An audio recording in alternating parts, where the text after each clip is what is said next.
All right, what's going on, guys? This is Maury. And Dave from the Erie Better Beer Bureau. We got a big one today. This is Sleepin with Shaggy. It's from Green Flash, kind of one of their barrel-aged beers. This is their Barley-Wine, and this thing is aged in brandy barrels for 4 years. Oh, that smells like a brandy barrel. Yeah. Wow. I mean, you're sniffing a brandy barrel. It's real boozy. There is a kind of the sugary barley wine flavor underneath. oh, it. absolutely. Yeah. But flashes of Leon are coming back to me as I sniff this beer. Because Leon is also aged in brandy barrels. And you get a lot of tannin, like those sweet, like barrel tannins out of this thing. It's very dry smelling. And it smells like an English barley wine all the way. It I'm does. not It detecting hops on the nose at all. No, none at all. Nice caramely malt kind of flavor too. Right. Yeah, very caramely, brown sugar. Brown. You know, it's definitely there. Well, shall we? Yeah, let's get into this bad boy. Cheers, guys. Cheers. There's a nice, heavy dose of malts. Malty goodness. Malty goodness. Yeah. Huge oak flavor. Yeah. And a real big brandy flavor. I mean, what you would expect. 4 years in a barrel. And a bit of a burn going down too. A little bit. A little bit. Not as much as I expected, though. Yeah, man, for 12.8, yeah, you feel it a little bit. But I'm not getting an overwhelming alcohol taste. Yeah. It's a little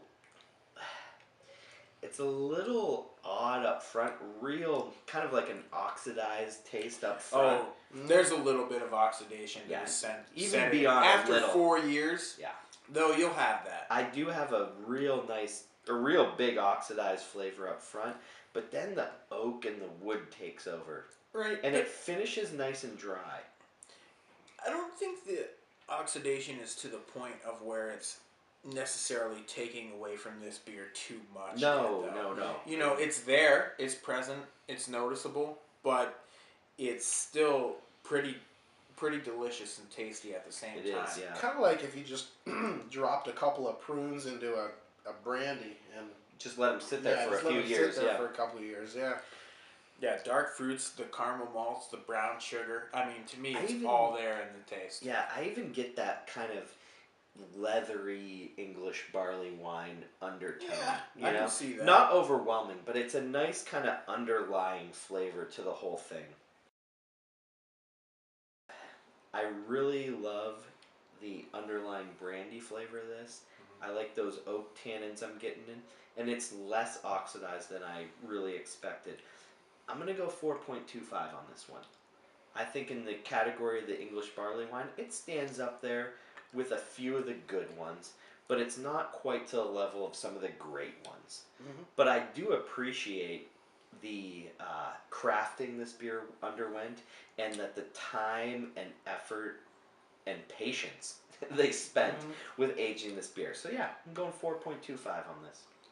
Yeah, I'll give this one a 4 out of 5. There's some great contrasts in this beer. Some contrasts you don't normally find in beers like this. The dryness contrasting with the kind of dark fruity sweetness is a good one, and then the almost saltiness of this beer, which is not a flavor I really ever get out of a beer, is salty, but salty with the like caramel malts. It's a great mix. It is on the thin side, thin to medium. I'd like a little more complexity flavor, but this is a very enjoyable, drinkable beer, so I'll give it 4 out of 5. Alright, yeah, I'm also going to give it a 4 out of 5. I think it's really good, though. And like Dave said, I don't... You know, there's a touch of oxidation going on, but I don't feel like it's enough to ruin the beer and take the score down too much. I really like the brandy flavor a lot in this beer. I also love the fact that Green Flash chose to put this into 12-ounce bottles. Yeah. Because, you know, at 12.8, this is a big beer.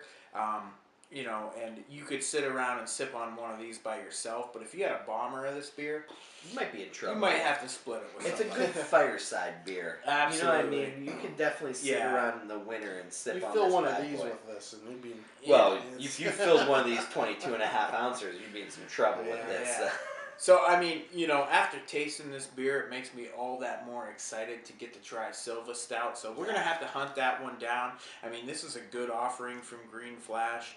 They do some pretty solid brews. So, yeah, I'm going 4, but it's worth seeking out, I think. I do. I think it was a great brew to trade for, and I feel it was pretty limited quantities of this beer. Absolutely. And I'm glad we tried it. Well above average. Absolutely. Until next time, cheers. Cheers.